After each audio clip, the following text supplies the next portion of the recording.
Alors, on va commencer le cours, hein, les autres nous rejoindront peut-être tout à l'heure. Alors, ce cours-là, c'est une préparation pour Matan Torah. C'est un discours chassidique que le rabbi a récité la première nuit de Shavuot. C'était juste après la veillée. Donc, c'était la première nuit de Shavuot, on fait la fameuse veillée de Shavuot. Donc, le rabbi a récité ça en 1970. Et comme on a vu vous avez vu l'intitulé donc du cours de ce soir, c'est pourquoi il y a eu cette nécessité où la Torah a insisté sur le fait que le mont Sinaï était entièrement rempli de fumée. En quoi le fait qu'il y avait de la fumée était à ce point important, et on voit que c'est répété à plusieurs reprises dans le descriptif de la préparation des Matan Torah. Que le mont Sinaï a arraché Koulo, que la fumée enveloppait tout le mont. En quoi c'était important cette fumée? Étant donné que Akadosh Baruch Hu ne fait pas de miracle, et ici en l'occurrence c'est un miracle parce que on est dans le désert, et le mont Sinaï, ben, c'est de la pierre. Essayer de faire brûler de la pierre et de provoquer de la fumée en brûlant de la pierre. C'est dans la même idée pour le Beth Amikdash, quand on dit que le Beth Amikdash a brûlé le jour du 9 Av, pour qui rappelle la destruction du temple. Il a brûlé, mais il a brûlé avec quoi? Parce qu'il y avait l'interdiction de mettre du bois, de n'importe quelle façon que ce soit, et même si on avait eu, ça aurait été un tout petit peu pour une raison très particulière, mais comment on peut faire brûler des... Imaginez un jour, si on vous dit, enfin, Dieu préserve, mais imaginez le côté, la marée, vous avez déjà vu au mur. Imaginez comment on pourrait faire prendre feu à des pierres. C'était miraculeux. Et comme nous disent les sages, Akadosh Baruch Hu a préféré déverser sa colère sur des pierres plutôt que de la déverser sur son peuple. Donc, bon, là, on va revenir sur le côté Matan Torah, où on a une montagne qui est entièrement enfumée. Et donc, c'est miraculeux, mais en même temps, Dieu ne fait pas de miracle pour rien. Et s'il a fait un miracle qui a de la fumée, quelle en est la raison? C'est ce qu'on va essayer de comprendre ce soir. Peut-être qu'on ne terminera pas le cours ce soir. On le fera en 2 temps, puisque comme de toutes les façons, on doit se préparer au don de la Torah. Donc on peut se permettre, on a un petit peu de temps pour pouvoir l'étudier tranquillement. Bonsoir, monsieur Bonan. Alors, nous allons commencer le texte. Bonsoir. Vayehi bayom ashlishi. Et ce fut donc au 3e jour. 3e jour, c'est le 3e jour de préparation que Dieu a demandé à Moshe Rabbeinu de dire au peuple juif de se préparer pendant 3 jours, de vivre un petit peu comme un isolement et de se concentrer pour ce moment exceptionnel du don de la Torah.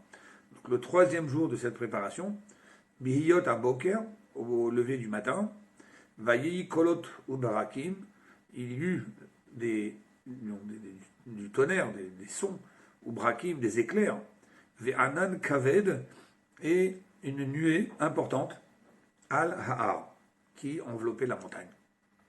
Ve'kol Shofar Chazak Meod, avec le son d'un chauffard extrêmement puissant.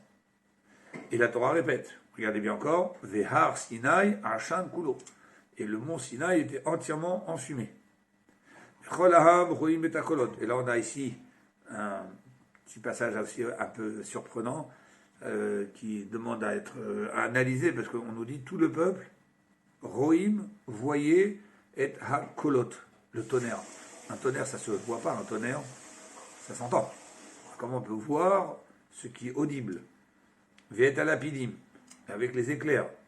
Ok, ça on veut bien les voir. Ve'et kol ha-shofar.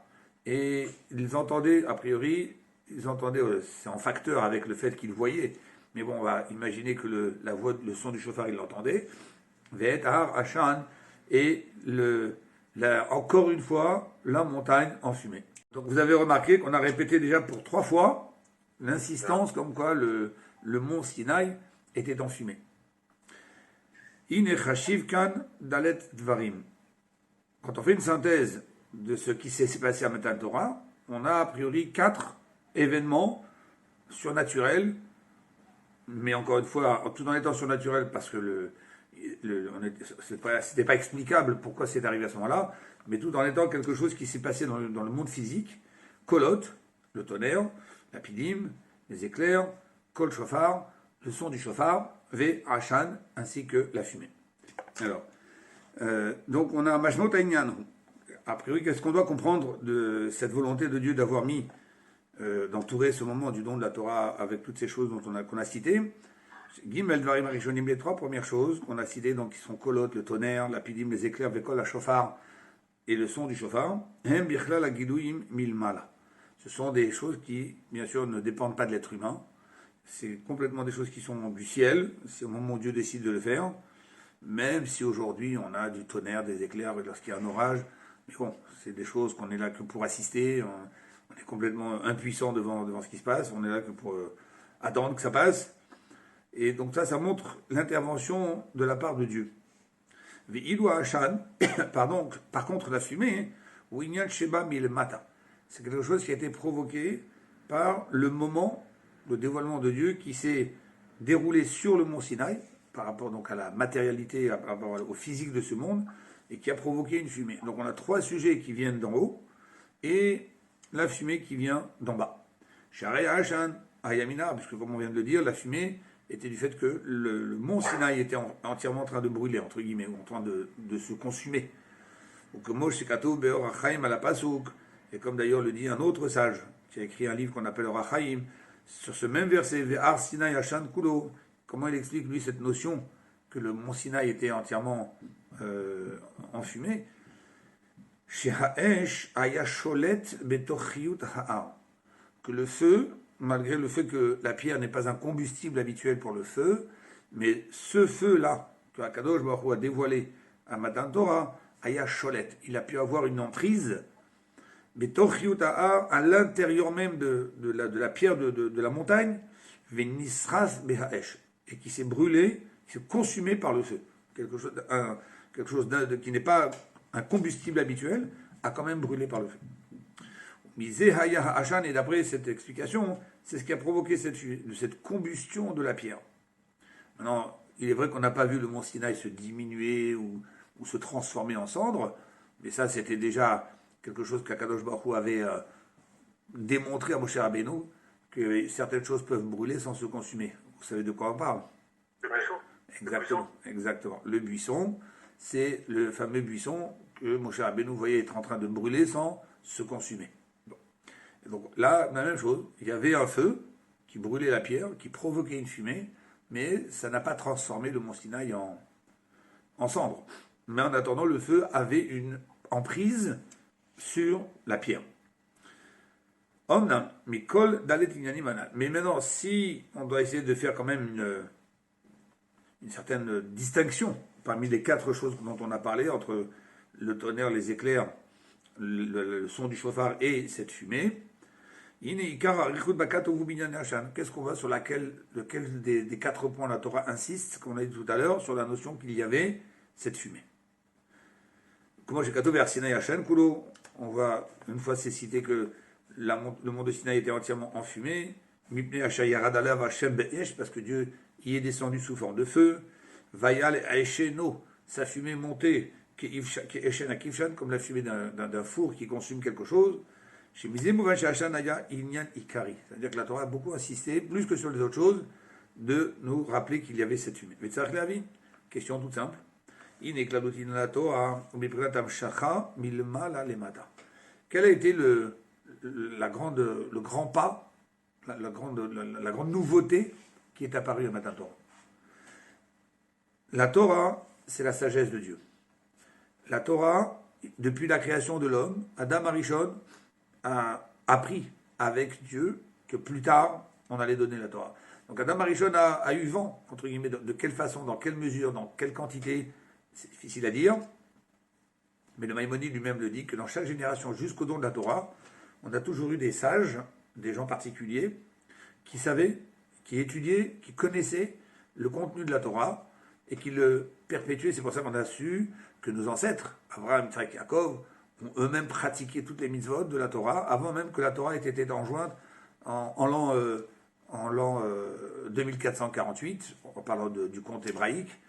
Et Avraham Avinu, qui est né en 1948, qu'on avait dit la dernière fois, lui aussi connaissait la Torah. Et lui-même est parti étudier la Torah chez les descendants de Noach, Shem et Ever, et qui eux-mêmes ont certainement appris la Torah grâce à qui? Grâce à leur père, grâce à Noach, qui lui-même l'a appris, et c'est ça qu'on voit dans toutes les générations qui ont été citées depuis la Genèse, depuis Adam Arishon jusqu'à Abraham. La Torah dit voilà, il y a 10 générations de Adam jusqu'à Noah. Et après, il y a encore et après, il y a le déluge. Et de nouveau, l'humanité recommence. 10 nouvelles générations, enfin 10 générations encore qui sont écoulées depuis Noah jusqu'à Abraham. Et on cite à chaque fois les personnages qui étaient les personnages principaux de chaque génération. Mais derrière cette citation, c'est pas juste pour nous donner un repère pour savoir à quelle année de la création on se trouve, ce qui est aussi important historiquement, mais c'est aussi surtout pour nous marquer que ces gens-là étaient des gens particuliers et des gens qui enseignaient, mais ils restaient isolés. C'était des sages que les gens ne voulaient pas côtoyer, que les gens ne voulaient pas entendre, et c'est pour ça que les gens se sont mal comportés. Mais comme Avraham Avinu, on dit il a découvert Dieu. C'est vrai qu'il a découvert tout seul, mais après il s'est rapproché de Shem et de Ever. Ça a été les références de l'époque. Quand par exemple Rivka, la belle-fille d'Abraham, quand Yitzhak, le fils d'Abraham, s'est marié avec Rivka, et qu'elle a eu des jumeaux qui se disputaient à l'intérieur d'elle-même, il y a marqué qu'elle est partie demander à Dieu si elle peut avoir une explication de ce qui se passe. Et qu'est-ce qu'il dit Rachid? Il est parti demander au Beth Midrash, dans les maisons d'études de Shem et de Ever. On voyait même que Yitzhak aussi, et sa femme, sont partis voir des prophètes de l'époque. Donc il y avait comme ça des personnes mais isolées et qui gardaient ça pour eux, qui s'enfermaient un petit peu dans leur monde d'études. Alors qu'Avraham Avinu, la grande différence, c'est que lui, il est parti proclamer, il est parti convaincre, il est parti chercher des personnes pour les accueillir, pour leur parler de... C'est toute la différence. C'est pour ça qu'on parle beaucoup d'Avraham Avinu et pas tellement de Shem et de Ever, même s'ils existaient à l'époque. Mais tout ça, c'est pour vous dire que la Torah, c'est pas, on est arrivé au pied du mont Sinaï et tout d'un coup, tout était nouveau, on n'a jamais entendu. Un autre exemple, quand le pharaon a décidé de commencer à installer l'esclavage pour le peuple juif en Égypte, la Torah nous raconte que la tribu de Lévi, pharaon a décidé de ne même pas les toucher, de ne même pas leur imposer quoi que ce soit. Et on explique pourquoi. Parce que la tribu de Lévi, ce n'est pas des gens qui se sont investis dans la vie mondaine de l'Égypte comme les autres tribus, qui se sont un petit peu mis dans la vie active égyptienne. Eux, ils sont restés dans leur monde d'études. Et Pharaon a relevé cette qualité en disant, ces gens-là, la tribu de Lévi, c'est des gens spéciaux. Et donc ces gens spéciaux, on ne touche pas. Donc lui-même, Pharaon a décidé de ne pas imposer l'esclavage à la tribu de Lévi. Mais ils étudiaient quoi? Ils étudiaient la Torah. Yaakov Avinu lui-même, avant de descendre en Égypte, il a marqué qu'il a envoyé en éclaireur son fils Yehuda. Et Rachid nous explique que c'est quoi un éclaireur. Éclaireur, ça veut dire pour créer un centre de lumière, pour instaurer une yeshiva en Égypte avant que Yaakov arrive. Yaakov ne voulait pas descendre en Égypte, il voulait qu'il y ait déjà un germe, une pousse d'une maison d'études. Et c'est dans ce sens qu'il a envoyé Yehuda en éclaireur avant lui. Donc on a cette notion d'étudier la Torah, et même de pratiquer la Torah. C'est quelque chose que les gens ne réalisent pas, tout le monde pense, en 2248, 448, Dieu a dévoilé la Torah, et puis ça a démarré à ce moment-là. Non, on a déjà eu auparavant. Ça a commencé auparavant, dans chaque génération. Maintenant, oui. Excusez-moi, quand vous dites... Oui, effectivement, la Torah n'était pas écrite à ce moment-là. La Torah a commencé à être écrite à partir du moment où Moshe Rabbeinu est monté sur le Har Sinaï la première fois. Dieu lui a dicté mot à mot toute la Torah depuis Bereshit jusqu'à Shemot, la paracha du don de la Torah dans Yitro. Et après Moshe Rabbeinu, pendant les autres années, il a continué à écrire au fur et à mesure comment Dieu lui dictait, jusqu'à la fin du parcours du désert où Moshe Rabbeinu ne pouvait pas rentrer en Israël. Là, la Torah a été entièrement terminée, mais dictée mot à mot par Dieu. Donc c'est là où elle a été sous une forme écrite. Alors qu'avant, effectivement, c'était une forme uniquement verbale, orale, de transmission de maître à élève. Ils avaient... Moshe, il a reçu la Torah écrite et après tout à l'heure orale. Ils avaient l'équivalent de la Torah orale aussi. On le voit parce que, si vous voulez, on ne peut pas avoir la Torah écrite seule. Si vous avez la Torah écrite seule, vous ne comprenez rien. Si dans la Torah c'est écrit, dans la Torah par exemple c'est écrit que Ushartam leot ayadcha, tu attacheras mes paroles sur ton bras, ve'ayu letotafot ben enecha, on récite tous les jours dans le schéma, et que tu placeras en signe entre tes yeux, c'est marqué nulle part dans la Torah à quoi ressemble la forme de ces paroles, de quelles paroles s'agit-il. Donc si il n'y a pas une explication à cet ordre, Dieu me donne un ordre, mais qui reste pour moi incompréhensible et irréalisable. Mais on ne peut pas imaginer que Akadosh Baruch Hu va me donner un ordre, en attendant de ma part de voir l'empressement que je vais avoir pour le réaliser. Mais finalement, il me laisse en me disant, bah, écoute, je te donne un ordre, tu dois placer mes paroles sur ton bras et entre tes yeux, mais je te dis ni quoi, ni comment, ni... Non, il est évident qu'il y avait aussi cette transmission orale, et c'est ce qu'étudiaient justement nos ancêtres. Donc, mais encore une fois, on n'avait pas le Sefer Torah écrit. Mais on savait que dans la Torah, il y avait ces mitzvot, même Noach, à qui Dieu a dit, tu vas prendre des animaux de chaque espèce pour qu'elles survivent pendant le déluge, et à un moment, il lui a dit, tu vas prendre des animaux qui ne sont pas purs, un couple, mâle et femelle pour perpétuer l'espèce, et des animaux qui sont purs, tu vas en prendre 7. C'est quoi pur et pas pur? Alors nous, on a tendance à dire, puisqu'on sait qu'à cette époque du déluge, même les animaux avaient malheureusement, même les êtres humains avaient abusé des animaux, on aurait peut-être pensé que les purs, ça veut dire ceux qui n'ont pas été touchés par des humains, qui n'ont pas subi de sévices par les êtres humains. Non, parce qu'en fait, tout animal qui avait été impurifié malheureusement par un être humain n'avait pas le droit de rentrer dans l'arche. Akadosh Baruch Hu voulait que les animaux qui vont perpétuer l'espèce après le déluge soient des animaux, on va dire, purs, pas dans le sens de cachère, mais purs de toutes sortes de fautes gravissimes comme celles dont on est en train de parler. Donc, ce qui veut dire que pur et pas pur n'est pas pur ceux qui n'ont pas été touchés, ceux qui n'ont pas fauté, et impur éventuellement ceux qui auraient fauté. Non, pur et pas pur, c'est-à-dire ceux qui plus tard, au don de la Torah, seront désignés comme purs, c'est-à-dire les animaux cachers, ruminants et sabots fendus, et les impurs, c'est tous les autres. Et des purs, ceux qui allaient être désignés cachers, il fallait en prendre 7, et que Noach a compris de cela qu'il devait faire un sacrifice en sortant de la Teva. Donc, encore une fois, on a déjà depuis Noach, on sait qu'il y a des animaux qui vont être purs, cachers, pas cachers. Pas d'obligation d'appliquer cette Torah, parce qu'elle n'a pas été enjointe à ce moment-là, elle n'a pas été donnée, Dieu ne l'a pas ordonné de l'appliquer, mais c'était une volonté personnelle de la part de ces grands hommes qui ont cherché à s'approcher de Dieu et qui de eux-mêmes ont ressenti parfois certaines choses qu'il fallait faire. Et nos sages nous disent même que Abraham a accompli même les futures institutions rabbiniques qui vont être faites avec le temps et que les sages vont devoir faire parce que ils ont dû intervenir pour diriger la communauté ou éviter certains problèmes. Donc ce sont des institutions rabbiniques qui vont exister bien plus tard. Mais nos ancêtres avaient tellement cette recherche de proximité avec Dieu que c'était dans leur esprit, bien ils étaient aussi aidés dans leur recherche par Dieu, mais c'était devenu comme quelque chose d'inné à l'intérieur d'eux-mêmes de pouvoir de faire ces choses-là parce que c'était dans leur recherche de cette proximité avec Dieu et ils comprenaient que la proximité avec Dieu passe par ces comportements. Même si ces comportements ne vont être instaurés que plus tard, mais ça fait partie intégrante de la Torah. Donc même cette dimension de la Torah, il l'avait déjà.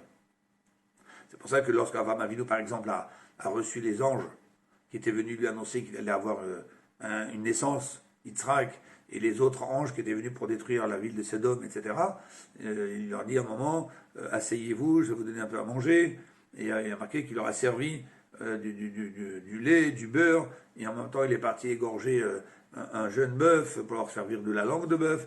C'est toute une discussion, mais comment Avraham Avinu a servi du lait, de la viande? Parce que le matin, ça va, on est avant matin Torah, il n'y a pas eu l'ordre, Dieu n'a pas encore interdit d'eux, mais Avraham Avinu de lui-même. C'est ce qu'il avait compris qu'il ne fallait pas le faire. C'est parce qu'aujourd'hui, si on veut chercher des explications profondes, pourquoi on ne fait pas ça, on va trouver des explications, mais qu'Avraham Avinu avait déjà capté, et que de lui-même, il ne voulait pas le faire. D'où la raison pour laquelle on peut se permettre de poser la question, mais comment ça se fait qu'Avraham Avinu l'a fait? Alors qu'il y aurait une réponse toute simple, mais il n'y avait pas Matan Torah, il n'y a pas encore eu le don de la Torah. Non, ce n'est pas une réponse suffisante. Parce que Dieu lui-même a témoigné comme quoi il avait un amour particulier pour les ancêtres, parce qu'ils cherchaient et ils pratiquaient de eux-mêmes tous les commandements que Dieu n'avait même pas encore enjoints, mais qu'ils avaient su apprendre, étudier chez les grands de chaque génération. Et encore une fois, impensable de dire qu'un monde qui a été créé par Dieu, avec un seul objectif, c'est que, comme on dit, Bereshit, enfin pas un seul objectif, mais un double objectif, c'est Bereshit. Bereshit, ça veut dire au commencement. Bereshit, on peut couper en deux, c'est Bet Reshit. Deux Reshit objectifs. Pour deux objectifs, Dieu a créé le monde. Pour le peuple juif qui vont il pratiquait la Torah. Donc pour le peuple juif et pour la Torah qui va être pratiquée par le peuple juif. Donc c'est inimaginable de dire qu'il a fallu attendre 2448 années pour découvrir tout d'un coup, de façon complètement par surprise, sans y avoir été préparé du tout, que Akadosh Baruch Hu a fait pendant 2448 années un monde sans Torah. Donc tout ça, ce sont des choses qui nous poussent à dire, c'est sûr que Akadosh Baruch Hu, le premier homme, il lui a déjà indiqué vers quoi il devait se diriger. Pourquoi ça n'a pas été donné tout de suite? Ça fait partie d'une autre explication, mais l'idée c'est de comprendre que c'est sûr que Adam Rishon connaissait le principe de la Torah et qu'il a transmis aux suivants, qu'il s'intègre dans toutes les générations. Donc fermons la parenthèse à ce sujet. Donc en tout cas, l'idée c'est que la Torah effectivement a été ordonnée, enjointe, dévoilée entièrement en l'an 2448. Mais la Torah est appelée la sagesse de Dieu. Et cette sagesse de Dieu, comme la sagesse, si on peut faire une certaine comparaison, la sagesse c'est quelque chose qui est interne, profond, qui est la base de l'être humain. Un être humain, tout ce qu'il fait dans sa vie, c'est par sa sagesse, puisqu'on a été créé à l'image de Dieu. Donc Dieu a voulu nous montrer que la sagesse c'est quelque chose qui est très raffiné, même si on ne peut pas toujours tout comparer. Mais en attendant, cette sagesse, elle est intérieure. La sagesse d'une personne, il peut la dévoiler par sa parole. La parole est un outil qui va lui permettre de transmettre ce qu'il a réfléchi, ce qu'il a compris. Donc la même chose, la sagesse de Dieu dans l'image qu'on peut d'une certaine façon prendre en parallèle, en comparaison, c'est que la sagesse c'est quelque chose qui est interne. Kadosh Baruch Hu a décidé qu'en l'an 2448, il va parler, il va dévoiler cette sagesse, même si elle était déjà connue, mais là encore dans tous les détails, et donner l'injonction et en même temps la force au peuple juif de réaliser cette Torah et la volonté de Dieu. Mais donc toute l'idée de la Torah, c'est de quitter l'endroit fermé, l'endroit secret dans lequel elle se trouvait, cette sagesse de Dieu qui était inaccessible, qu'on avait réussi à attraper par bribes. Et au moment du don de la Torah, c'est descendre, amener la Torah sur terre, amener la Torah et la rendre accessible aux êtres humains. Et ça, c'est ce que le Rabbi demande ici, que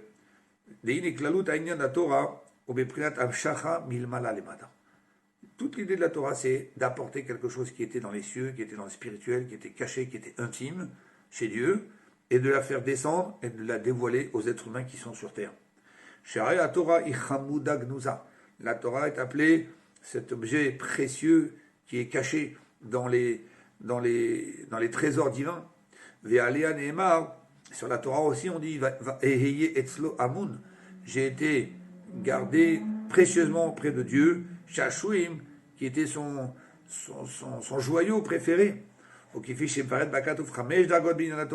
Et comme on voit dans différents versets, différents niveaux, qui montrent combien la Torah était quelque chose qui était intime et caché et préservé par Dieu. C'est la sagesse de Dieu qui dépasse tout ce que les créatures, même les plus élevées comme les anges, pouvaient comprendre de cette Torah avant qu'elle soit donnée. Et c'est donc la Torah n'était même pas accessible aux êtres humains, et que même aujourd'hui, on a reçu la Torah, Dieu nous a donné la Torah, on doit étudier cette Torah, ça fait plus de 3300 ans qu'on a approfondi cette Torah, on n'a pas terminé. Chaque génération dévoile encore, il y a encore des livres qui sont écrits et qui ne sont pas là que pour faire du plagiat, répéter ce que les autres ont déjà dit auparavant, mais on découvre encore de nouvelles choses. Ça montre à quel point cette Torah est tellement infinie et qui nous dépasse totalement, et à la rigueur n'était pas accessible aux êtres humains. Mais finalement, Dieu a quand même décidé de faire ce cadeau aux êtres humains, en prenant la Torah dans toute sa dimension spirituelle, et de façon très élevée, comme on vient de le citer auparavant, et la donner sur un plateau aux êtres humains.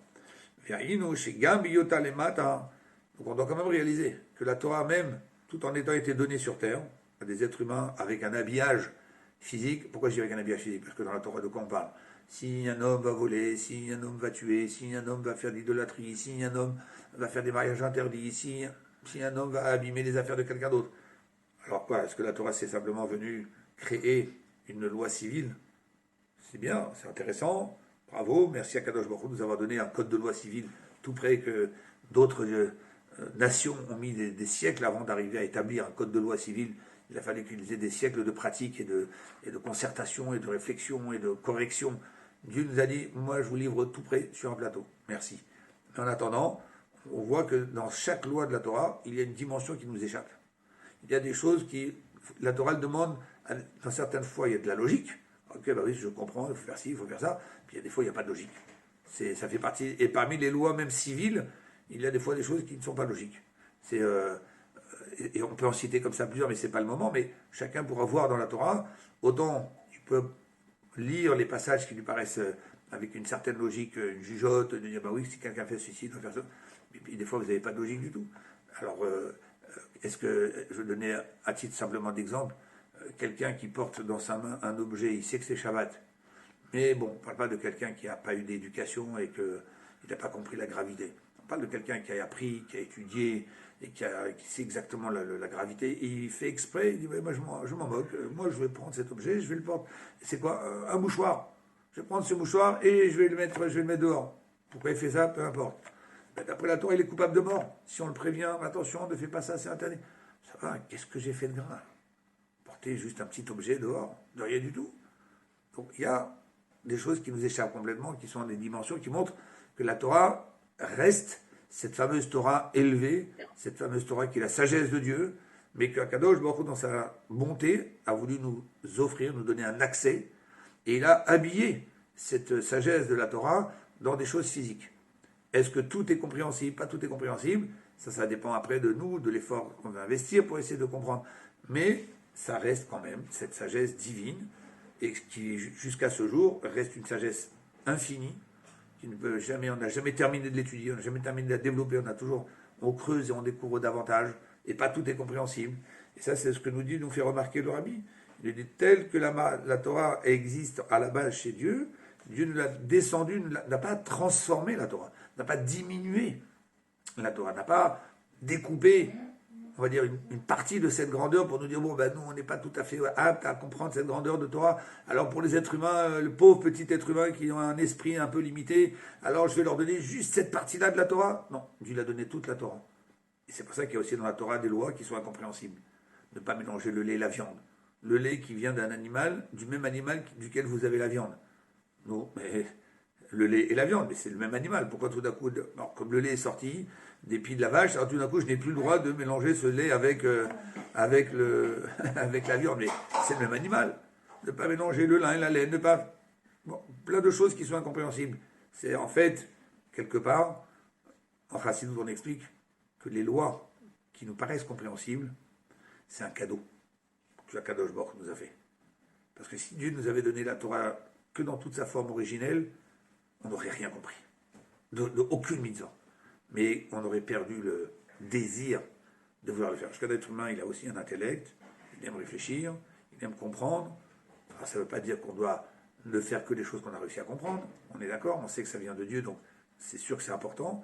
Mais, Akadosh Baruch Hu, s'il a laissé certaines mitzvot avoir une apparence logique, c'est pas parce que c'est la vraie raison. C'est juste pour que notre partie à nous humaine puisse avoir un certain plaisir, une certaine envie de dire ah oui, bah tiens, ça je comprends. Et puis ensuite, je comprends certaines choses, d'autres je ne comprends pas. Mais au regard de celles que j'ai comprises et combien elles sont magnifiques, bon, bah alors je fais confiance à Dieu. Pour celles que je ne comprends pas, je suis sûr qu'elles doivent être bien aussi, sauf que je n'en comprends pas la raison. Mais si Akadosh Baruch nous avait donné entièrement des choses incompréhensibles, c'est pas dit que l'être humain aurait mordu à l'hameçon, de façon de parler. Donc, à la base, la Torah est incompréhensible. Et Akadosh Baruch Hu nous l'a donné tel que, habillé, parfois, dans des raisons intellectuelles, dans des raisonnements, ou qui fichent d'Arshur Hazal, comme nos maîtres nous ont appris sur le pasuk Alo Ko Devarai Kaesh. Mes paroles sont à l'identique comme du feu. Qu'est-ce que ça veut dire? Ma'esh eno mekabel tuma. De la même façon que le feu, on ne peut pas l'impurifier. Vous pouvez impurifier un objet, vous pouvez impurifier de la nourriture, vous pouvez impurifier un endroit, vous pouvez impurifier un vêtement, une personne, mais la Torah ne peut pas l'impurifier. Av divrei Torah enam mekablin tuma. La même chose aussi, la Torah a gardé sa dimension hors terrestre, où elle n'est pas atteignable, elle n'est pas altérable par les différentes choses négatives qui existent dans ce monde. Ok, mais voilà, chez Zuma, chez la Torah, Nikret Torah Emet. C'est ce qui lui donne d'ailleurs cette qualité du mot émet. Le mot émet, she'inyan émet ou she'en mot shinui. La vérité, c'est quelque chose qui ne doit pas changer. Ça me rappelle une petite anecdote, j'aime bien la raconter parce qu'elle avait laissé un peu pantois la personne avec qui j'avais répondu ça. C'est qu'un jour, j'attendais devant la grille de chez moi où je ne pouvais pas appuyer sur le bouton pour sortir, c'était Shabbat. Puis il y a une dame âgée qui habite dans l'immeuble et qui sait que on galère un peu avec les boutons. Puis il y a certains qui se faisaient un malin plaisir de vite ouvrir et vite fermer derrière pour ne pas. Pour vous dire, on a tout vu. Alors, il y a une vieille dame qui est passée, bon, elle n'a pas été jusqu'à ce point d'aller vite fermer derrière, mais une fois qu'elle est sortie, je l'ai suivie. Elle se retourne vers moi et me dit ça veut dire quoi? Si je n'étais pas sorti, vous seriez là en train de rester d'attendre. À attendre alors. Je dis oui, madame, c'est comme ça, c'est notre religion qui nous demande d'agir de la sorte. Oh, vous savez, moi aussi, je suis religieuse, je suis pratiquante, je vais à l'église. Mais vous savez, bon, bah, à l'église, on se modernise, hein, on apprend à vivre avec son temps. Je dis, mais c'est ça la différence, et la vérité, ça ne doit pas changer. Ça, si on arrive à changer la Torah, c'est qu'elle n'est pas émette alors. Donc, bon, elle n'a pas répondu, elle s'est sauvée, mais c'est pour dire qu'à ce point-là, il faut comprendre quelque chose qui est émette. 2 plus 2, ça faisait 4 à un moment, ça faisait plus 4 après. C'est sûr que ça fait toujours 4. Donc ceux qui vont dire, oui, mais la Torah, c'était il y a 3300 ans, c'était une époque où les gens, c'était des primitifs, c'était... D'abord, c'est pas vrai, c'est pas juste. Les gens, à ces époques-là, étaient des gens très intelligents, même si l'être humain a découvert beaucoup de choses ces derniers siècles, avec la grâce de Dieu qui a voulu ouvrir l'esprit de l'être humain, mais on a aujourd'hui des théorèmes mathématiques, physiques, qui datent de quand? Qui datent depuis les Grecs. Donc ça veut dire que c'était des gens très intelligents. Et d'ailleurs même les sages nous témoignent que les gens d'avant étaient encore plus intelligents que nous parce qu'ils avaient une nourriture saine. Ils n'avaient pas un monde abîmé comme le nôtre.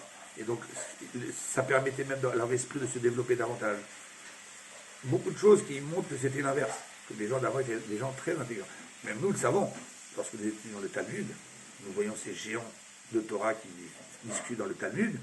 Nous, on est là pour étudier leurs discussions, on se sent tout petit, on n'est rien.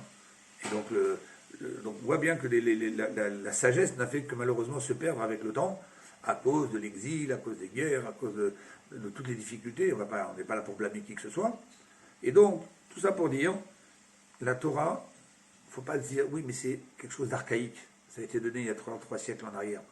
Cette même Torah, elle est valable, elle a été dite, exprimée, dans des mots qui correspondaient à l'esprit des gens de cette époque-là, mais les valeurs, les règles, les lois, elles n'ont pas changé. Ça, c'est le Emet. Le Emet, En Bo Shinui. Donc, si la Torah est Emet, depuis 3300 ans qu'elle a été donnée jusqu'à aujourd'hui, mais c'est sûr qu'elle est Emet depuis sa source. C'est-à-dire, on est en train d'expliquer que la Torah, c'est la sagesse de Dieu.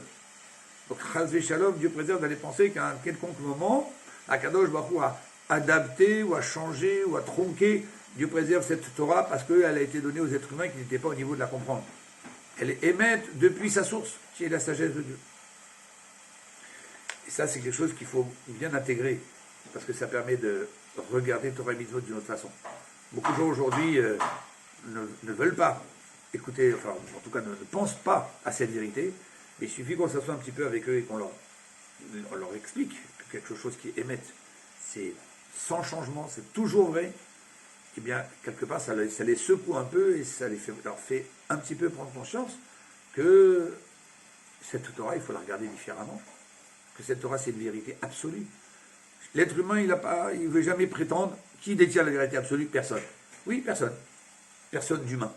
Parce qu'un être humain, il est lui-même voué à des changements, il entend des choses, il y a des événements qui se passent, alors il réagit différemment, il décide de faire une loi, puis après il va s'apercevoir en disant que cette loi elle était trop exagérée, donc il va revenir en arrière. Ça, c'est la sagesse de l'être humain qui est limitée. Mais Akadosh Baruch Hu, il n'est pas limité. Donc cette Torah qui est sa sagesse à lui, elle n'est pas limitée d'avoir des erreurs, Dieu préserve. C'est pas possible. Même si ça parfois pose des questions, on est là pour essayer de comprendre. Mais comme on l'a dit tout à l'heure, essayer de comprendre ne veut pas dire que si on n'a pas compris, ça veut dire qu'il y a une erreur. Et si on n'a pas compris, c'est parce que c'est pour nous rappeler que cette Torah, elle est la sagesse de Dieu et que toi, petit être humain, tu as tes limites. Tu n'es pas capable de tout appréhender. Mais sois content. Sois content que Dieu partage de cette sagesse exceptionnelle qui est la sienne à des êtres humains. D'ailleurs, il y a une bracha qu'on fait lorsqu'on voit un grand érudit, qui est connu pour son érudition. Il y a une bracha, dans laquelle on dit béni sois-tu éternel, qui a donné de sa sagesse à des êtres humains. Merci Dieu d'avoir, entre guillemets, eu, on va pas dire pitié, mais c'est ce qu'il voudrait peut-être dire, mais en tout cas, qu'il y a eu cette miséricorde que malgré notre petitesse d'être humain, tu as quand même fait en sorte de nous donner cette Torah, qu'on puisse la recevoir. Mais elle est émette. Elle est émette, elle n'a pas changé depuis sa source. Les Zéougam Klalout, et ça c'est donc l'idée générale de Aïnyan de Matan Torah, donc toute l'idée du don de la Torah. C'est d'amener quelque chose donc, qui était dans les hauteurs spirituelles pour la rendre accessible sur terre à des êtres humains physiques. Donc, Moshe Katoub, la meilleure preuve dans la Torah, il est écrit Dieu est descendu sur le mont Sinaï. Alors, expliquez-moi qu'est-ce que ça veut dire descendre.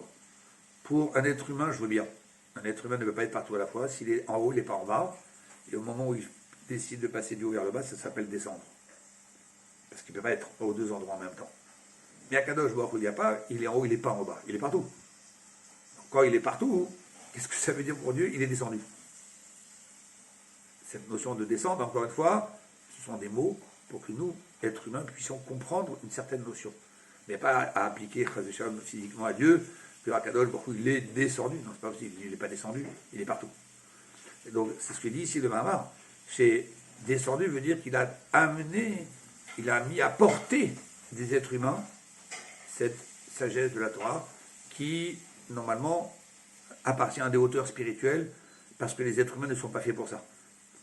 Donc, moi, j'ai quand va Yered Hashem à la Sinaï, c'est marqué clairement donc, dans le nom de la Torah.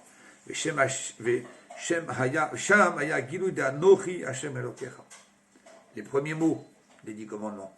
Je suis l'Éternel, ton Dieu. Je suis. C'est-à-dire que Akadosh Baruch Hu s'est présenté, s'est dévoilé.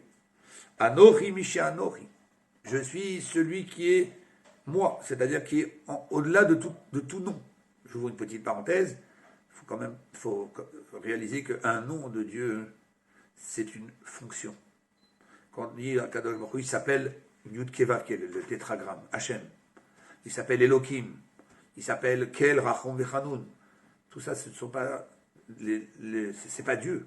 C'est des noms de Dieu qui désignent ses fonctions. Quand Dieu se fait appeler par les 4 lettres, le Yud Kevav Ke, ces 4 lettres, en fait, représentent la racine du mot existence. Yud Kevav Ke, vous avez dedans Rové, Haya, Yi est celui qui est, et celui qui fait être, celui qui donne la source de toute chose pour qu'elle puisse exister. Donc c'est-à-dire c'est Dieu tel qu'il s'est, il a décidé de donner naissance et de faire exister des créatures. Le monde, nous, les êtres humains, les animaux, tout ce qu'il y a dans le monde. Mais Dieu n'est pas simplement Dieu parce qu'il a créé le monde. Il a créé le monde. Mais Akadosh Baruch Hu est bien au-delà d'être juste le créateur du monde. Nous, pour nous, la seule façon de pouvoir exprimer dans notre esprit sa grandeur par rapport à des choses qui nous dépassent, le créateur du monde. Il m'a créé, c'est lui qui a créé tout ce qui est autour de moi. C'est extraordinaire, personne ne peut faire ça. Et c'est magnifique. Et puis on découvre avec la science l'infinité de chaque existence et du système du fonctionnement. On est bouche bée, avec un peu d'honnêteté, de reconnaître que voilà, ce monde il ne s'est pas fait tout seul. Il y a un Dieu qui l'a créé. Donc ce Dieu il est exceptionnel quand il a créé ce monde. Mais Dieu n'est pas uniquement dans la grandeur de Dieu ne réside pas uniquement dans le fait qu'il a créé le monde.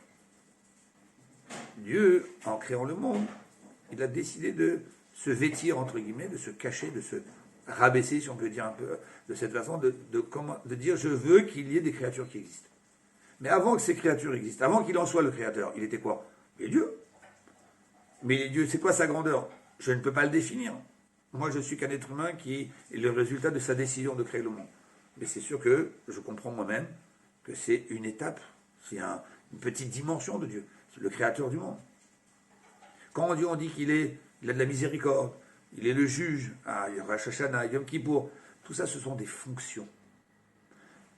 Elohim, c'est un des noms de Dieu qui montre c'est Dieu qui s'assoit pour faire le juge de la création des créatures par rapport à ce qu'ils ont respecté, pas respecté ce qu'il a demandé. Mais c'est encore une fois une fonction. Anochi, c'est le seul mot qui veut dire moi, je. Qui c'est moi? Moi. Indéfinissable. Ce moi, Anochi, qui a décidé d'être Hachem, le créateur, celui qui est la source de l'existence du monde, et l'Okecha, pour être l'énergie qui anime ton corps aujourd'hui, pour être celui qui te donne la vitalité pour être ce que tu es. Anochi, je descends pour être Hachem, créateur, et l'Okecha, être ta force, ton Dieu, c'est-à-dire ta force, ton énergie. Mais c'est Anochi, ça vient de Anochi. Donc, ce Anochi-là, indéfinissable, qui nous dépasse complètement, mais qui a décidé de se rabaisser au niveau d'être mon créateur, Anochi Miché Anochi, c'est lui qui s'est présenté à Matan Torah.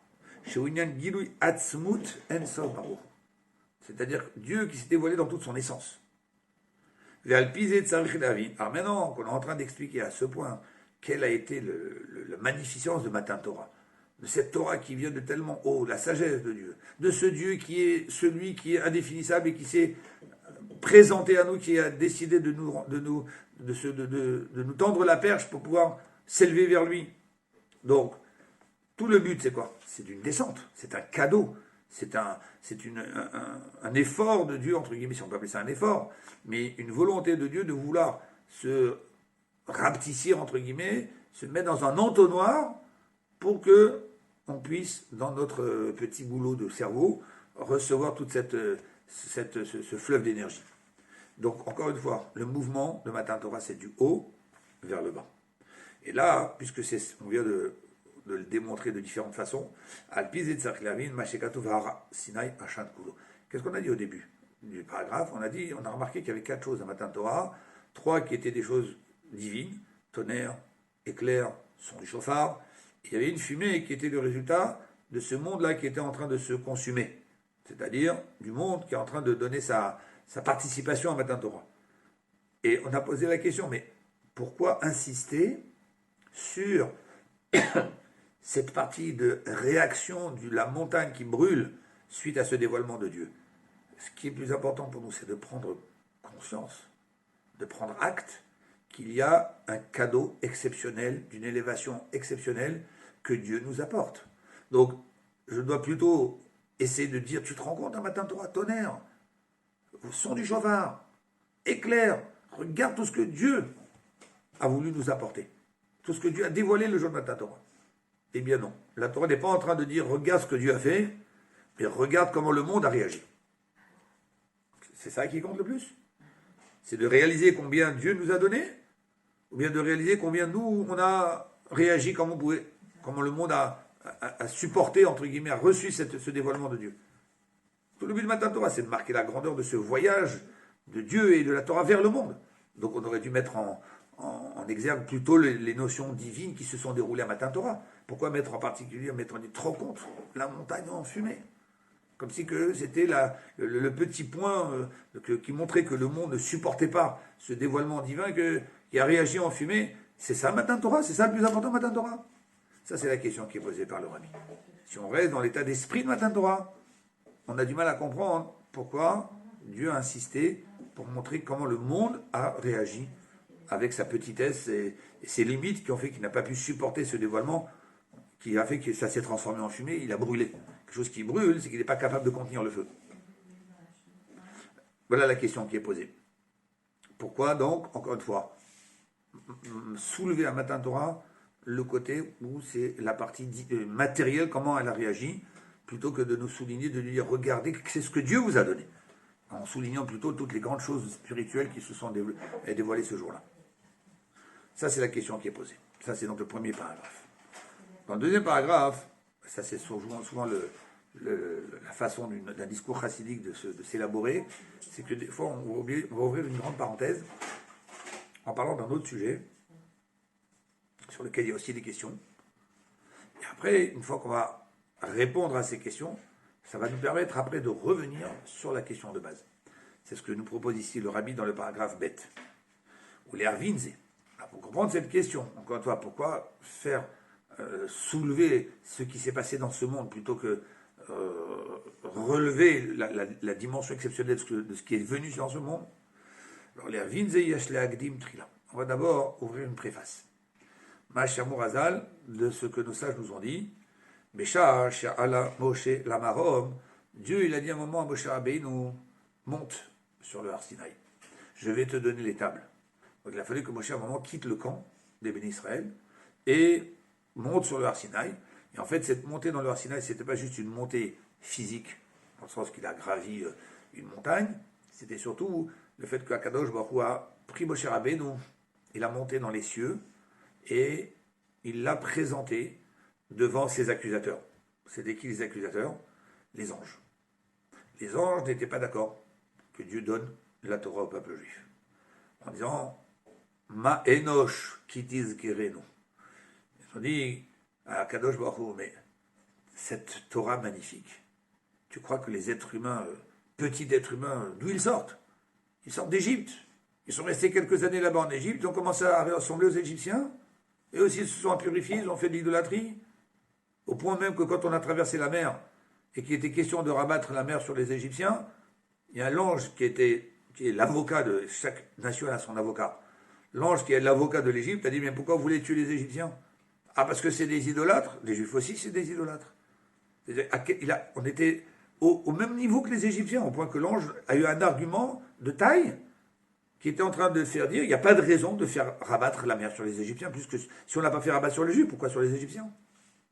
Et il a fallu qu'il y ait un autre ange qui intervienne et qui aggrave l'accusation qu'il y avait sur les Égyptiens en amenant une pierre dans laquelle avait été imbriqué un enfant que les Égyptiens ont noyé dans le plâtre, dans les ciments, que là il a fallu que ça a finalisé le décret comme quoi ils doivent mourir pour ce qu'ils ont fait. Mais avant qu'il y ait cet ange qui amène cette pierre avec cet enfant emplâtré, il y avait un moment où on pouvait mettre les Juifs au niveau des Égyptiens. Donc les anges ils disent, mais d'où ils viennent ces Juifs? D'où ils sont? Dans quelle impureté ils ont baigné? Et ils se sont laissés entraîner. À eux, tu veux donner la Torah? À eux, tu veux donner cette sagesse exceptionnelle? Ça, c'est ce que Moshe Rabbeinu devait répondre aux anges.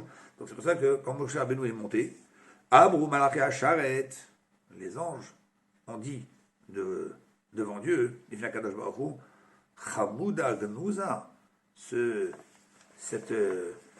cet objet tellement précieux que tu as caché dans tes secrets, dans tes jardins secrets, dans tes trésors secrets, Atam et Vaksha Litna, les bassar vadam. Tu vas la donner à un être humain? Ils ont dit, qu'est-ce que vaut l'homme pour que tu aies pensé à lui maintenant? Et donc, leur réclamation, c'était, Tena odecha ala shamayim. Laisse ta splendeur, la splendeur de ta Torah, de ta sagesse, à la shamayim, être apprécié dans les cieux chez les créatures célestes, chez les anges. Eux, ils sont capables de comprendre ta grandeur. Ça, c'était la discussion, et Moshe Rabbeinu a dû leur répondre. Quelle était la réponse de Moshe Rabbeinu? Ça a été... Non, Dieu l'a dit d'ailleurs, Moshe Rabbeinu, défends ton dossier. Moshe Rabbeinu a répondu, qu'est-ce qu'il y a marqué dans la Torah? Je suis l'Éternel ton Dieu qui t'a fait sortir d'Égypte. Vous étiez, vous, en Égypte? Respecte tes parents. Vous avez des parents? Ne vole pas, ne tue pas. Il y a du crime entre vous, il y a du vol chez les anges. Donc, il leur a cloué la bouche, on ne va pas dire un autre terme, et ils ont reconnu. Ok, c'est pour le peuple juif. Alors, c'est toute une autre belle explication du rabbi qui essaie de comprendre quelle est la discussion qu'il y a eu profondément entre les anges et Moshe. Est-ce que les gens ne savaient pas que dans la Torah il y a marqué « Je suis l'Éternel ton Dieu qui t'a fait sortir d'Égypte » Oui, ils le savaient. Alors, s'ils le savaient, pourquoi ils ont ouvert leur bouche? Pourquoi ils ont commencé à dire « Maintenant, la Torah c'est pour nous » Et il a fallu que ce soit Moshe Rabbeinu qui vienne et qui argumente. Et quand il leur a argumenté, il leur a dit, mais ouais, les 10 commandements, ils ne vous concernent pas. Mais il le savait, ça aussi. Donc, c'est sûr qu'il y a une discussion très profonde entre les anges et Moshe Rabbeinu qu'on ne va pas ouvrir maintenant. Mais en tout cas, c'est ce qui s'est passé. Maintenant, sur cette discussion avec les Malachim, avant que Moshe ait finalement répondu et obtenu gain de cause, le Rabbi nous dit, attardons-nous un peu sur cette argumentation qu'il y a entre les anges et Moshe. Il y a quelque chose qui a priori nous échappe. C'est connu, et les anges eux-mêmes le savent, et ils le savent depuis quand? Depuis Adam Arishon, que la Neshama, l'âme, le vie, qu'Akadosh Baruch Hu a insufflé dans le corps de l'homme, est une âme de vie qui provient d'un niveau, d'une élévation, d'une source divine qui dépasse la lumière divine qui anime les anges, qui donne naissance aux anges et qui anime leur existence. Je m'explique. Quand Akadosh Baruch Hu a créé le monde, vous remarquerez qu'on dit toujours Dieu a créé le monde en 10 paroles. Dieu dit qu'il y ait la lumière. Dieu dit qu'il y ait une séparation entre les autres. Dieu dit que la terre se recouvre de verre. Dieu dit, à chaque fois, va Yomer Elohim, Dieu dit. Et lorsqu'on arrive à la création de l'homme, donc on est après les animaux, où Dieu a dit que la terre pullule d'animaux, de créatures, là aussi c'est la parole encore une fois. Quand on arrive à l'être humain, qu'est-ce qu'il y a marqué? Dieu dit pas qu'un homme surgisse, qu'il y ait un homme. Il aurait pu le faire ça aussi. De la même façon qu'il a fait surgir des animaux, il aurait pu faire surgir aussi un homme par sa parole. Aucune difficulté. Seulement Dieu n'a pas dit qu'il y ait un homme. Dieu a dit faisons l'homme à notre image. Et à ce moment-là, la Torah nous raconte, à prendre encore une fois avec des pincettes, mais c'est le texte, que Dieu a formé le corps de l'âme, formé à partir de la terre, donc c'est un corps biologique, mais un corps biologique, ça ne vit pas. La plus belle des biologies ne vit pas s'il n'y a pas une âme dedans qui lui donne cette vie. C'est que de la biologie. Et Vaipach be'apav nishmat chaim. Et Dieu a insufflé dans les narines de l'être humain une âme de vie. Qu'est-ce que ça veut dire qu'il a insufflé? Et pour les autres, il n'y a pas une âme? Dans un animal, il n'y a pas une âme? Dans un astre, il y a une âme aussi. Dans toute chose qui existe, il y a une âme. Sinon, la chose ne peut pas exister. Parce que, étant donné que le monde n'existait pas à partir de néant, comment voulez-vous créer quelque chose à partir de néant? Nous, êtres humains, on ne peut pas. Dieu, il peut. Mais une fois que Dieu l'a créé, il ne va pas laisser la chose toute seule, sans être en train de l'animer, parce que sinon la chose disparaît. Pour reprendre l'exemple très connu que le modernisme nous permet de comparer, c'est comme un projecteur qui projette une image sur un mur, sur un écran. S'il n'y a pas sans arrêt de projecteur allumé qui projette l'image, si le projecteur s'arrête, plus d'image, il n'y a plus rien. Pas que vont rester des images qui sont venues jusqu'à maintenant, mais qu'il n'y aura pas de nouvelles. Il n'y aura ni les anciennes, ni les nouvelles, il n'y a plus rien. Parce que c'est le projecteur qui fait en sorte que l'image existe. La même chose, étant donné que cette image en soi n'existe pas biologiquement, c'est juste la projection de la lumière du projecteur au travers du négatif qui fait que cette image est projetée sur le mur, c'est cette lumière en fait qui donne cette apparence. La même chose, le monde en soi n'existe pas. Il n'y avait rien, c'était néant. Et Dieu il a créé le monde à partir du néant. Comme le projecteur qui crée une image à partir de rien. On n'a pas pris de la pâte à modeler, on n'a pas pris de la peinture pour faire les images. C'est une image qui s'est créée à partir de cette lumière qui est d'une certaine façon voilée pour donner apparence à une image. La même chose, Dieu a créé le monde de la même façon. Si Akadosh Baruch Hu arrête de maintenir sa lumière pour que l'image qui est le monde continue à exister, si j'éteins le projecteur, il n'y a plus rien. C'est quelque chose qu'il faut aussi réaliser.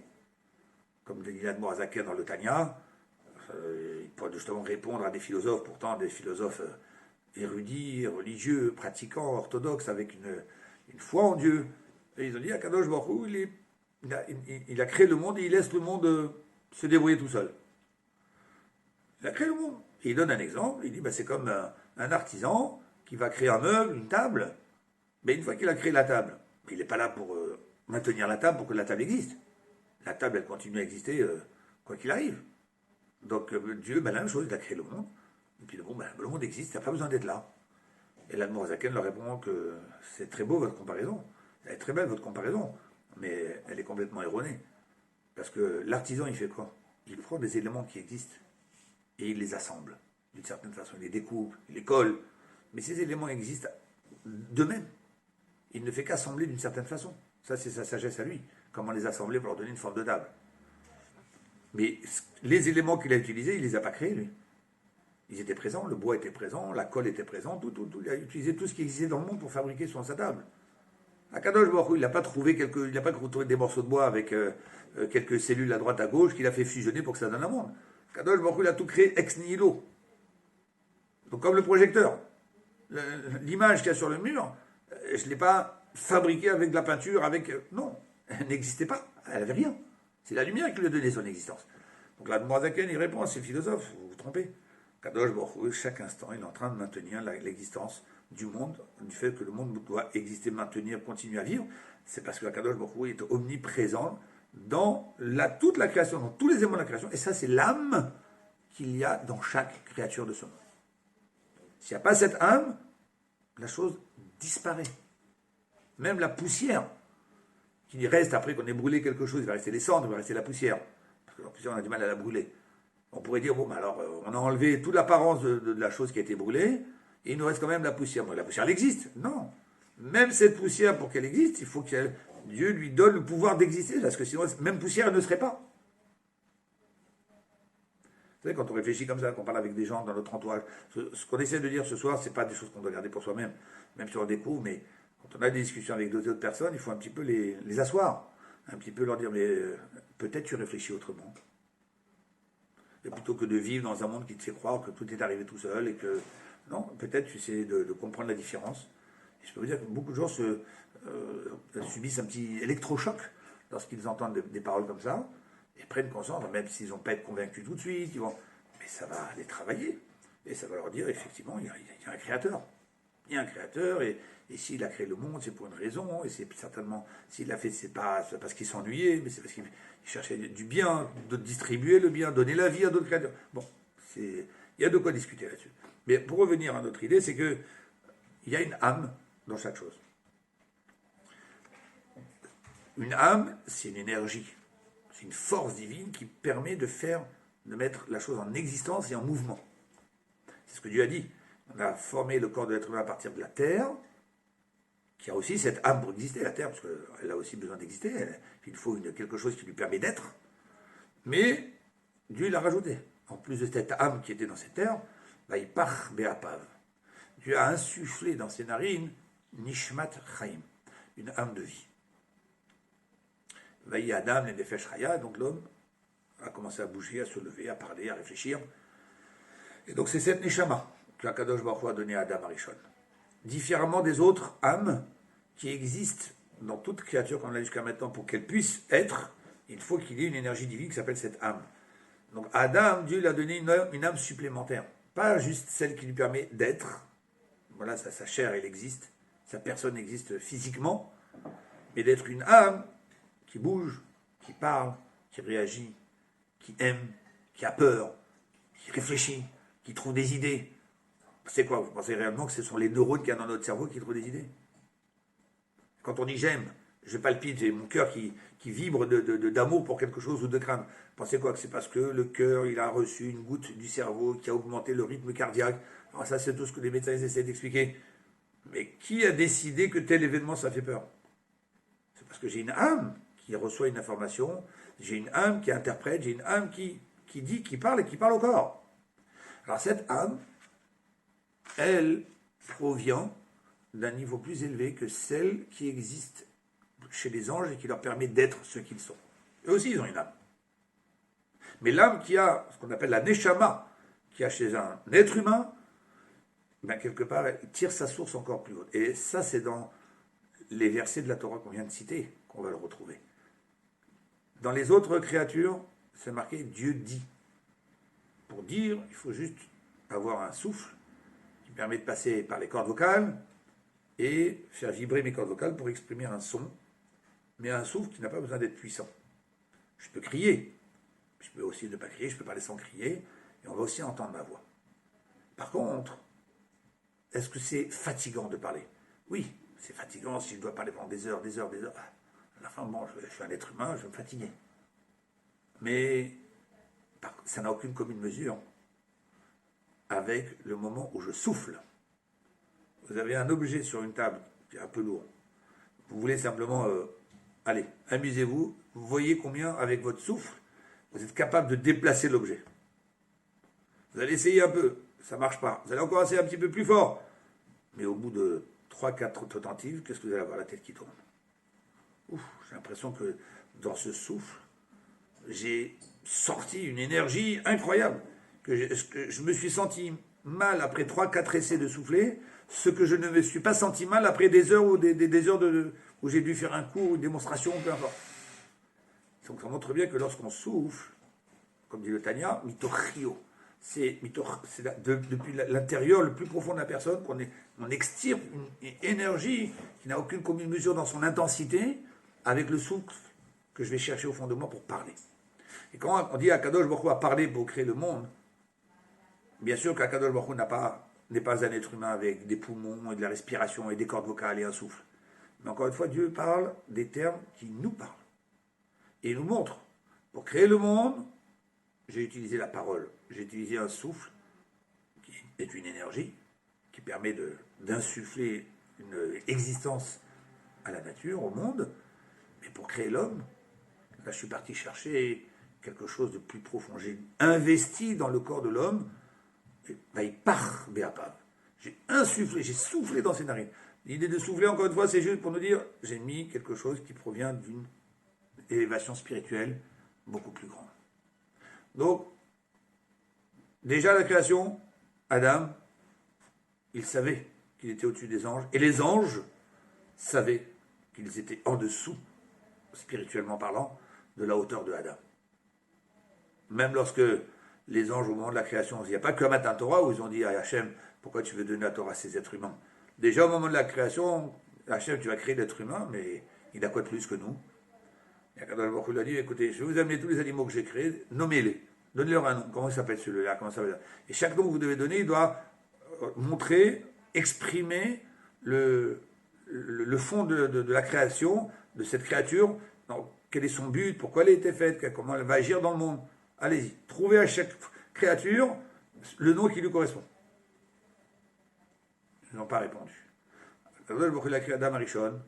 Il a dit à Adam Arishon, et c'est marqué aussi dans la Torah, que Akadosh Baruch Hu, il a amené auprès de l'être humain toutes les créatures, tous les animaux. Et que c'est l'être humain qui a donné le nom aux animaux. Marqué ça dans la paracha de Bereshit. Et alors, là, les anges ont dit, ok, on a compris, il est plus grand. Donc ça y est, c'est déjà depuis de la création qu'on sait qu'Adam Arishon, il est plus grand, parce qu'il a cette neshama que Dieu lui a insufflé, et qui automatiquement lui donne toutes ces possibilités extraordinaires.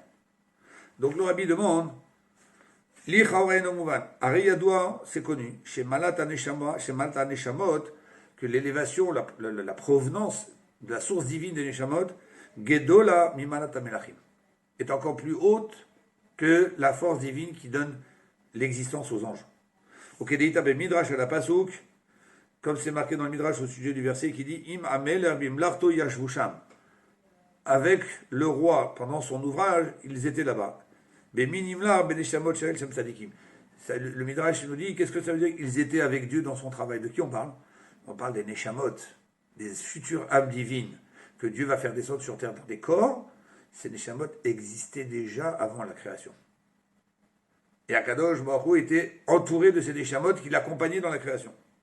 Shah Hamlacha, que cette prise de conseil, comme si Akadosh Baruch Hu faisait exprès de demander conseil aux Neshamot, Al-Briat Kol Seder Shtachlut, sur la façon de créer le monde, Kolel Malachim, y compris la décision de créer des anges, qu'il a fallu créer donc, Aïtaim Neshamot Israël, cette décision elle a été prise ensemble avec les âmes que Dieu allait plus tard faire descendre dans des corps, et qui existaient donc déjà. Donc ça suffit pour nous démontrer comme quoi la Neshama est bien plus haute qu'un ange. Une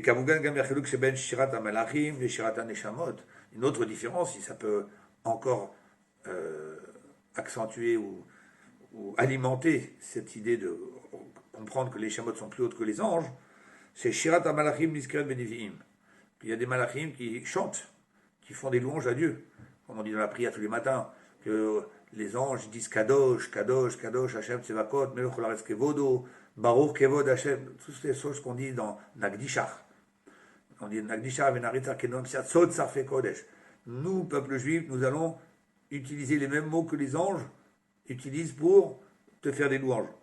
Et ces louanges-là que les anges disent, d'où on les a eues, on les connaît, ces louanges, parce qu'elles figurent dans les textes qui ont été transmis par des prophètes. Les fiches et Nishmat Beozne Hanavi. Elles peuvent, ces chants-là des malachim sont audibles aux oreilles d'un prophète, l'Iyota Bebdida Vagbala, parce que c'est un chant qui a une certaine limite malgré l'exaltation qu'il véhicule. Ma'ashen Ken Shirat HaNeshamot, par contre, le fait qu'il y ait des Neshamot qui chantent, Lo Nizkira Benviim. On n'en parle pas, les prophètes ne disent pas qu'on a entendu les Neshamot qui chantent. Ça ne veut pas dire que les Neshamot ne chantent pas. Parce que les Neshamot aussi progressent sans arrêt, s'élèvent vers Dieu. Et que pour pouvoir progresser, pour pouvoir s'élever, c'est par louange que l'ange va réciter ou que la Neshama va réciter. Que ma markol balé hashir yotzim beshir v'nim shachim beshir. Que tous ceux qui savent chanter sortent, ça veut dire sortent de leur niveau, v'nim shachim, mais s'élèvent au niveau suivant grâce au chant et aux louanges. Et c'est pour ça d'ailleurs que quand Yoshua, Josué, a commencé la conquête d'Israël, parce que Moshe n'est pas rentré en Israël comme vous le savez, et qu'à un moment il a dû faire une guerre avec la ville de Givon, des Givonim. Et cette guerre était un vendredi, et Shabbat allait arriver, mais la guerre s'est allongée bien plus longtemps que prévu. Le Shabbat allait arriver, la nuit allait commencer à tomber, et la guerre n'était pas terminée, il n'en avait pas fini encore d'en découdre avec les Givonim. Qu'est-ce qu'a fait Yoshua? Il a demandé au soleil de s'arrêter. Entre parenthèses, d'après la Torah, c'est le soleil qui tourne autour de la terre et pas l'inverse. Vous allez me dire, ah bon, c'est bizarre, les scientifiques disent que, mais ils sont bien malins les scientifiques, parce que s'ils sont sur la terre, ils ne savent pas si c'est le soleil qui tourne autour de la terre, ou c'est la terre autour de ça, parce qu'il faudrait être quelqu'un qui sorte du système solaire et terrestre, et qui soit lui un point fixe, et qui est capable de dire qu'est-ce qui tourne autour de qui. Ça, il n'y a que Dieu qui peut le faire, nous l'être humain, on n'est pas capable de le faire. Donc même si on pense que le soleil tourne autour de la terre, ça se trouve c'est nous qui tournons autour du soleil, on ne sait même pas, on est incapable d'en savoir plus. Bref, en attendant, c'est le soleil qui tourne autour de la terre. Et Yahushua, qu'est-ce qu'il a fait? Vu que le Shabbat allait arriver, que la guerre n'allait pas pouvoir se continuer pendant la nuit, alors il a demandé au soleil d'arrêter son cycle, pardon, excusez-moi, son cycle. Et donc de s'arrêter dans le ciel. Dans quel mot il lui a dit arrête-toi? Il n'a pas dit stop, arrête-toi d'avancer. Il lui a dit tais-toi. Reste muet, s'il te plaît. Dom. Dom, ça veut dire reste muet. Qu'est-ce qu'on voit de là? Pour arrêter le soleil, il fallait lui dire, il fallait passer par lui demander de stopper le système qui lui permettait d'avancer. C'est quoi? Eh bien, c'est les louanges. C'est les louanges que le soleil récite toute la journée, c'est ce qui lui permet d'avancer dans le ciel et de faire son tour. En lui disant tais-toi, il ne peut plus avancer. Et effectivement, le soleil s'est arrêté. Jusqu'à que Yoshua en a terminé avec cette conquête. Mais donc, c'est un exemple, on voit que toutes les créatures avancent grâce aux louanges qu'elles récitent à Dieu. C'est une petite parenthèse pour nous aussi. Si on veut avancer dans la vie, faire attention à notre tfila. Quand on prie le matin, pas prendre ça comme un labeur, comme une obligation, comme une corvée, mais se dire si je veux avancer dans ma vie, c'est la façon dont j'ai prié Ma'ariv, j'ai prié ma Shacharit demain. On le dit d'ailleurs dans les textes de la Tfila, c'est ramener des psaumes de David, que justement, il y a un passage, il y a Allélu kol korveo, Allélu shem yashamaim, ve'amaim asher me'al toutes les créatures chantent des louanges à Dieu. Nos oreilles ne les perçoivent pas, mais elles chantent quand même, et c'est ce qui leur permet d'avancer, d'exister. Mais comme le chant des Neshamot n'est pas saisissable par les oreilles d'un prophète qui pourtant est un être humain d'une certaine élévation, voilà. C'est justement parce que ce chant qui est chanté par les âmes dépasse complètement la capacité de ce qu'un prophète peut canaliser. Et cette différence qu'il y a entre les anges et les âmes vient de leur source, d'où elles émanent. C'est le nom Elohim, comme je l'ai dit tout à l'heure, le nom Elohim c'est une fonction, le nom de Dieu. Donc c'est ce nom Elohim qui est créateur de multitudes de créatures. C'est pour ça d'ailleurs que Elohim, c'est tout à fait antagoniste avec la notion d'un Dieu qui est un, qui est unique. Elohim c'est un pluriel. Étonnant. Elohim. Bereshit bar Elohim, Elohim c'est-à-dire des dieux. Et pourtant c'est le nom de Dieu, d'un seul Dieu qui est Echad. Et on parle des dieux. Parce qu'en fait, Akadosh Baruch Hu, c'est lui-même donner une fonction de celui qui va donner naissance à une multitude de créatures qui vont chacune avoir l'apparence d'être indépendantes les unes des autres, et donc on a ici la multiplicité. C'est pour ça que le monde n'a pu se créer que par Elohim. Si Akadosh Baruch Hu avait créé le monde avec le Yud Ke Vav Ke, où là-bas on sent que lui c'est le seul, la source de toute existence, on n'aurait pas pu avoir des créatures qui semblent différentes les unes des autres.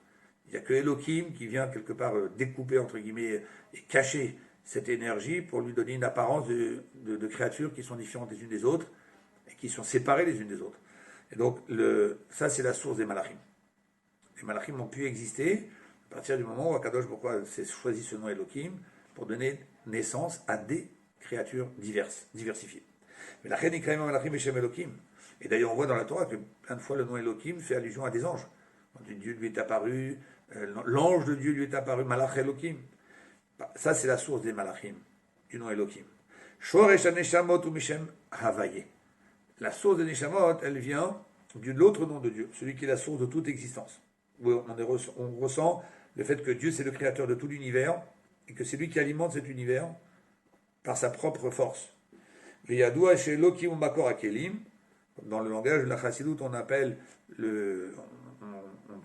accentue cette différence en disant que le nom Elohim, c'est comme un récipient, Shem Elohim ou la Shon Rabim, c'est pour ça qu'on a dit qu'il est au pluriel, Kachod Midida Vagbala, il donne des créatures avec une certaine limite, une certaine forme.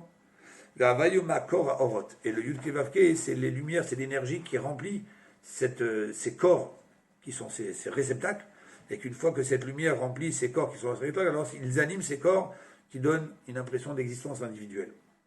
Il est vrai, c'est une parenthèse que le Rabbi nous ouvre, que dans certains livres ésotériques de Kabbalah, a priori, il ressort que les Neshamot proviendraient aussi de ces réceptacles d'où proviennent les anges, donc a priori on est du même niveau. Mais pour répondre à cette question rapidement, dans un ustensile, vous avez l'extérieur de l'ustensile, vous avez l'intérieur de l'ustensile. Et c'est quoi la différence? Quand vous avez un verre que vous remplissez d'eau, ce que vous regardez, c'est que l'eau, elle est à l'intérieur du verre, et donc les parois internes du verre, c'est celles qui sont proches de l'eau qu'il contient. Les parois extérieures, elles ne sont pas concernées par cette présence de l'eau. Et donc les Neshamot, même s'il est vrai qu'on nous dit que les Neshamot viennent d'un certain niveau qui a l'air de ressembler à celui des anges, mais dans la Bible, il remet tout de suite les choses dans l'ordre et nous dit, attention, la lumière, la source divine d'où viennent les Neshamot, c'est Pnimiut Akelim, c'est-à-dire de la lumière qui est rentrée dans ce récipient qui va exister par cette lumière. L'avantage de l'intérieur d'un ustensile par rapport à l'extérieur, c'est que lui, il est collé avec le contenu. Et donc, lorsqu'on a un verre d'eau, par exemple, j'oublie le verre. Ce qui compte pour moi, c'est l'eau qu'il y a dedans. C'est-à-dire que quand une fois que j'ai versé de l'eau dans un verre, pour moi, ce qui compte, c'est que le fait que ce verre contient l'eau, c'est très bien, mais pour moi, ce verre, il est complètement secondaire par rapport à l'eau qu'il contient. Pour moi, le principal, c'est l'eau. Donc, les Neshamot viennent d'un niveau de divinité dans lequel la lumière divine est ressentie comme la principale. Il dit entre parenthèses, le Rabbi nous rajoute que comme on voit physiquement que l'intérieur de l'ustensile c'est ce qui compte le plus, parce qu'il peut être le réceptacle et contenir, qui est comme un verre qui reçoit un liquide. La définition de l'ustensile, c'est le fait qu'il est capable de contenir cette eau à l'intérieur. Et l'intérieur de l'ustensile est complètement fusionné, collé avec le contenu, avec l'eau. Par contre, l'extérieur de l'ustensile, il peut être décoré, déformé, ça ne me dérange pas. Lui, il peut être même abîmé tant que le verre est entier. Ce qui compte pour moi, c'est la force de cet ustensile de contenir ce liquide. Et alors,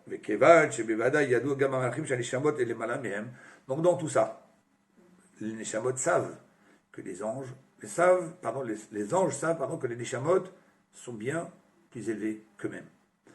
Et donc revient la question, pourquoi Moshe Rabbeinu a dû argumenter avec eux et devoir discuter avec eux pour obtenir la raison que ce soit à des Neshamot qui les dépassent, à ces mêmes anges qui réclament que Dieu leur laisse à eux la Torah, mais eux-mêmes le savent.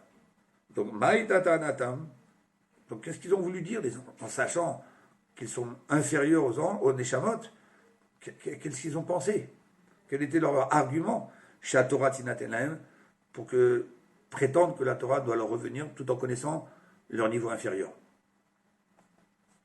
Et là, on va arrêter avec ce dernier paragraphe pour ce soir. Mais l'idée qu'on va retenir jusqu'à la semaine prochaine, on continuera si Dieu veut. L'argument des anges. On sait que nous sommes des créatures inférieures spirituellement par rapport aux âmes. Mais, si tu donnes la Torah aux âmes avant qu'elles descendent sur terre, avant qu'elles descendent de s'habiller dans un corps physique, on n'a rien à dire, elles nous dépassent. Mais là, tu veux donner la Torah, les bassar vadam. Ils ont bien souligné à une créature de chair et de sang. L'âme, telle qu'elle est descendue sur terre, elle est dans un étau, dans un corps, qui provoque un étau sur la Neshama, elle n'est plus elle-même. Et que pour faire ce qu'elle doit faire sur terre, elle va dépendre du corps. Donc elle est descendue de sa source, de son état dans lequel elle est à sa source. La preuve, c'est que lorsque quelqu'un veut essayer de réveiller en lui un sentiment d'amour ou de crainte de Dieu, il faut parler, expliquer, démontrer, réfléchir. Ça veut dire qu'on voit bien que la Neshama, qui elle, normalement, a une soif de Dieu de façon naturelle, quand elle descend dans le corps, elle n'a plus cette soif de façon naturelle. Il y a un travail à faire parce que le corps fait obstacle. Et